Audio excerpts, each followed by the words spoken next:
You're listening to the Living Mandala podcast. My name is Ara.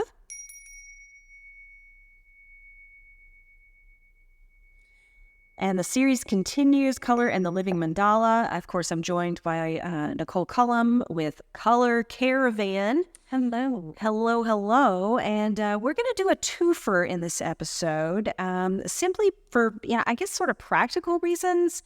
They are so closely linked. But we're going to do Blue and Indigo in one fell swoop in this episode, Blue and Indigo. And who was it? I remember talking about this with you the other day, that when they, put light through a prism, that's where the distinguishment between blue. Sir Isaac Newton. Dude. That guy.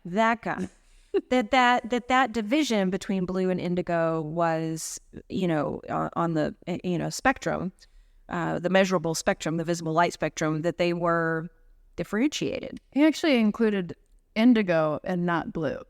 Okay, well, even weirder. Right. Well, because, he actually had a friend. So he put the prism up, shined light through the prism because white contains all the colors, right? And we'll talk about that later. But he had a friend come by and mark with a pencil where he saw the brightest color come through. Mm-hmm. And where that landed in the, blue-violet spectrum, they decided was indigo. That's where, through the prism, it shone the strongest color. And blue is more considered like a shade of that. Wow. Which is funny because they have two primary color. Mm-hmm, but they have two very different sources. Like blue is a mineral, indigo is organic. So we're going to talk about blue and indigo together. That's right. For all of these reasons. Okay, so, that's kind of the color in its derivatives. But, in nature, blue is so prominent, right? Blue is the sky. Blue is the water. Blue is in birds and in plants and in foods. Blue is we're on the blue planet. That's right, the blue marble. The blue marble. Blue, so much blue. So tell us how, we harnessed blue. So throwing it back to the ancient Egyptians, who seem to have started all of this when it comes to color. They would grind up lapis lazuli, which is a blue stone, and they would paint their tomb walls, and they would dye their clothing. Now, lapis lazuli didn't have a lot of color fastness, and it was extremely expensive. One of my favorite books, it's called Color, The Natural History of the Palette by Victoria Finlay, where she goes on a literal journey around the world to find the origins of some of these colors. And lapis lazuli comes from a cave system in Afghanistan. And she is the first woman to go to this cave because they don't allow, only men can go and excavate this stone. And she has this amazing description of walking into this cave where it keeps going back and back and back. And it's, there's no electricity there. It's literally lit by fires. And she talks about how she can see the smoke from generations of fires being lit as they continue to excavate lapis lazuli out of this cave. Whoa. And it's wow, we have been doing this for a long time. Versus indigo, which is a plant. And indigo is from India, right? And it is a plant that sticks to textiles. So indigo as a dye, there's different plants. England had a blue version, which was from a plant woad, but it was more of the gray blue, and it was not associated with wealth, right? But indigo as a dye was very color fast, and it came through bam, blue, right? And so the nobility wanted it, and it became associated with authority. So policemen wear blue, right? Napoleon's army wore blue. And it was because it had this strong, bold color to it. And of course, there's the Navy. the Navy, right? Like it's associated with power. It's associated with security, safety, force, right? It's authoritarian, essentially. Blue. And that's the indigo aspect of blue. Right. And then, in terms of the spiritual dimensions of blue and indigo, I mean, this certainly is a twofer. Blue, overtly blue, is located with, in terms of the chakras, and there's a whole episode on this in the Chakras of the House series, with the throat chakra. And so, the color blue is the throat versus indigo is very often associated with the third eye. So that distinction between, blue and indigo also shows up when we're investigating the chakras and the colors associated with each of the chakras. But then in terms of, religious dimensions, you're kind of starting to hit on a few of them. Right. So in Christianity, blue is symbolizing the heavens, right? We look above to the heavens, and it's a symbol of God and Jesus. But blue is associated with the Virgin Mary. So her robes are often depicted in blue. Her robes often are a deep blue with the stars on it. Think of our term true blue, right? That's Virgin Mary, all up and down that. And in Hindu, actually, Krishna is associated. Yes, Krishna's blue. Right. Now, isn't he blue because he swallowed the poisons of the world? Thinking of Shiva. I'm thinking of Shiva. Mm-hmm. Okay. Shiva's blue too, though. Well, the throat is for sure. Okay. There we go. Right. So that's where blue sits in. Got it. And then so, moving into kind of the emotional dimensions of blue, it's said that, wearing blue is good for healing energies, that specifically electric blue is the color of quote unquote talent in somebody's aura. Royal blue is good for, strength and determination. We kind of hit on this. It's used a lot with the military. It's a good color for leadership roles. Trustworthy, right? Turquoise, specifically turquoise, channels the energy of prosperity. It's got a lot of good luck energy with it. But of course, emotional qualities of blue also pick up vibrations of depression and sadness, right? So just like all of these colors, there's the gamut. It's a spectrum. It's a spectrum. Blue, they did a study over 10 different countries, and it was found that blue is the most popular favorite color amongst people. Men prefer blue by 40% versus women 24% respectively in the United States. Blue can reduce our heart rates. They can cause us to have kind of a sleepy effect, right? So using blue in the bedroom is a wonderful place, especially the deeper blues. It gives us that calm, relaxed, safe, secure environment where we can rest. Light blue suppresses our production of melatonin. So actually lighter blues can give us a little bit more of an alertness during the day. You're not supposed to look at screens before you go to bed because of the blue light. It activates our system. So don't, put down your iPad before you go to bed. It literally has a physical effect within the body. And blue can actually also act as an appetite suppressant. So blue is the color that is least found in our food. I mean, there are some blues in there. Blueberries. But if you look at a blueberry, is it blue or is it more like indigo purple? Right. So that bright blue actually signals to us toxicness. So poisonous things can be blue in nature, and blue is very rare in nature. So, like blue birds or blue butterflies, they're not everywhere. They're a rarity. So, if you don't want to overeat, actually, you can use blue to act as an appetite suppressant. Okay, so guide us how to use blue in the house, as we embody blue and Right. So, good places to use blues are home offices. They promote productivity. We can use soft or deeper blues in our bedrooms because they, act as a calming element. They give tranquility. Think water, sky. Bathrooms and laundry rooms or wet areas. Blue is a great place to use because it reminds us of water. Blue, and actually, if you tint your white in your ceiling with a little bit of blue, it makes it feel like it's more open. Now, a note on color and blue. So our light, the direction of our light, north-facing rooms and east-facing rooms have a blue, if not blue-gray tint to them.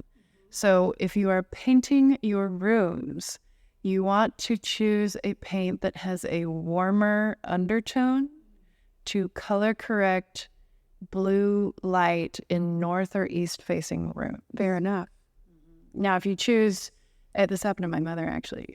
She chose a white and it had a blue undertone, and she called me and she was like, "Oh my God, my room is like periwinkle."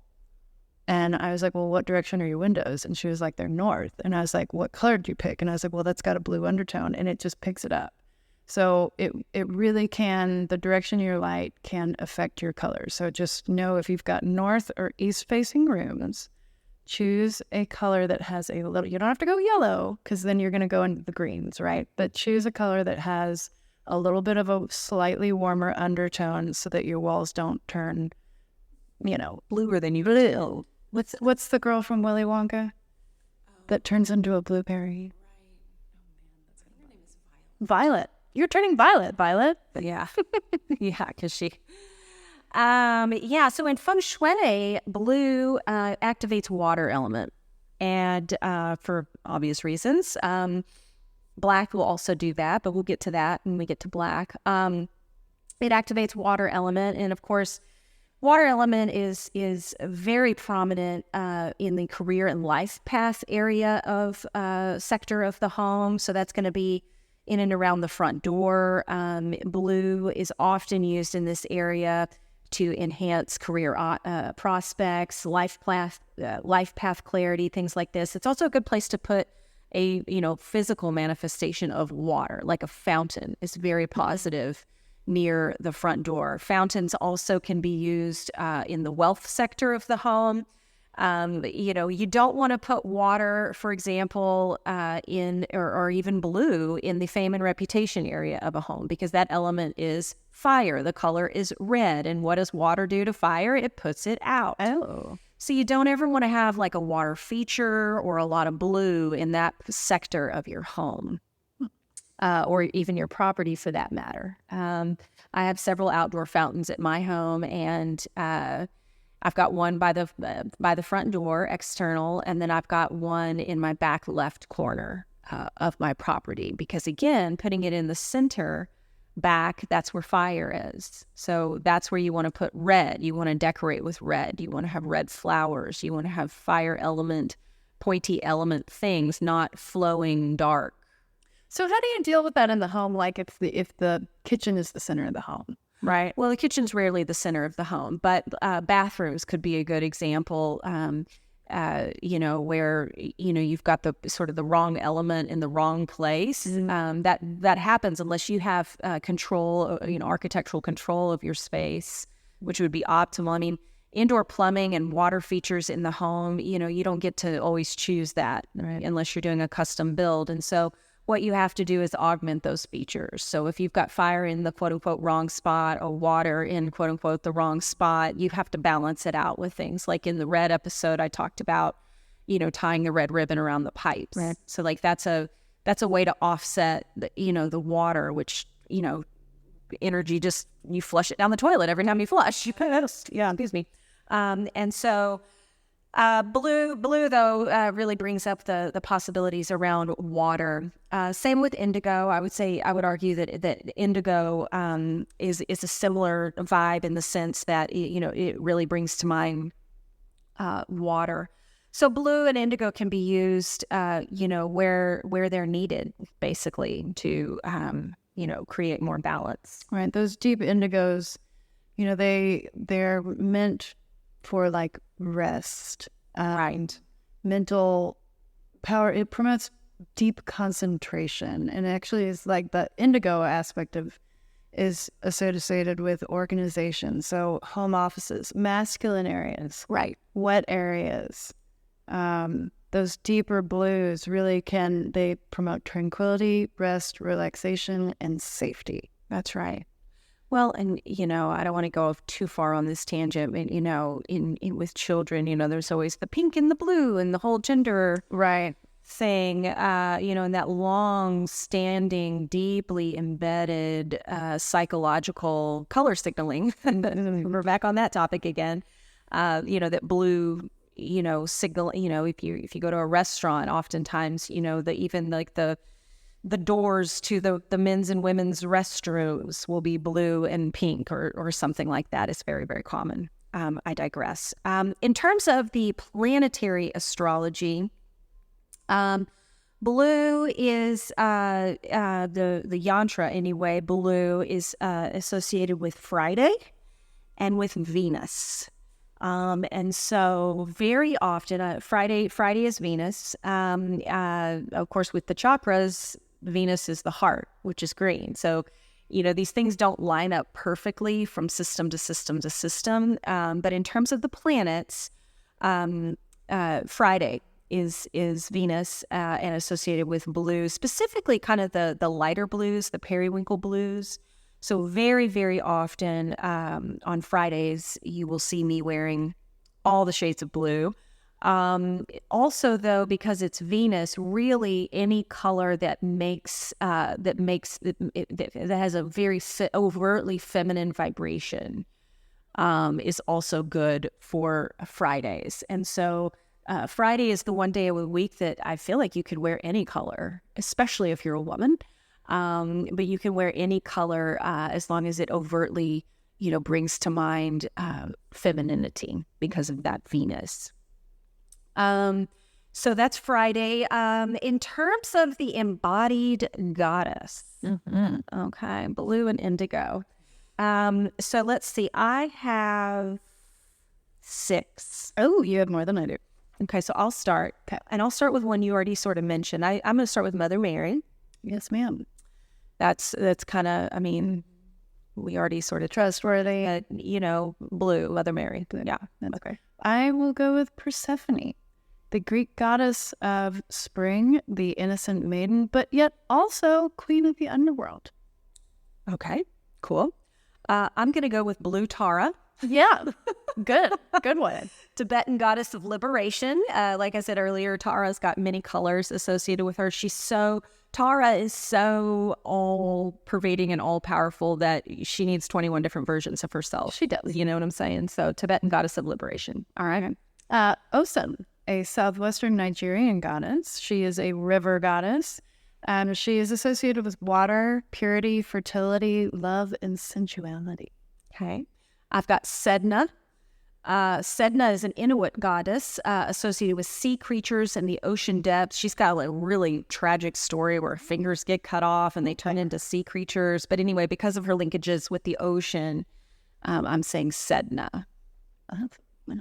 Ayamapo, an African goddess who protects all female trades like dyeing, pottery, soap making. So textile aspect pops up in Ayamapo. Cool. Okay, so I have Yemanja, Orisha, African goddess of the sea, often depicted as a mermaid. Okay.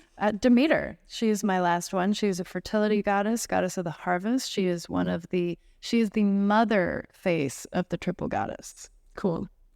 Okay, I've got Venus. Yes, ma'am. For all the obvious reasons, Roman goddess of love and daughter of the sea, but also Venus, is the planet for Friday, but then, it's kind of a two for Freya, also sort of shows up for me in blue simply because of Freya's linkage with Friday. Friday is actually named after Freya. And then my final goddess, Coventina, Celtic goddess of healing, a river deity that's also associated with wells. So, water wells, so Coventina. So that's blue and the embodied goddess. All right. Anything else to say about blue and or indigo? Well, I would say, where does blue show up for you? Are you wearing blue? Are you accenting your home with blue? Are you stuck in blue? That's all you're wearing? Bummed in blue? Or are you using light blue? What shade of blue pops up for you? Or are you just not a blue person? Are you eating blue? I personally, blue is like my favorite. I really dig like that crisp, clear sky blue. I think it's just like delicious to me. Blue always makes me think of my grandmother. She decorated exclusively in blue. Really? So her rugs, her furniture, her clothes, her artwork. It was just all different dimensions. All about it. Blue. She was all about blue, and you could always buy her anything because that was Tuki's favorite color was blue. So easy. She was a true blue girl. Yeah. All right. So you're listening to the Living Mandala podcast. Thanks so much for tuning in.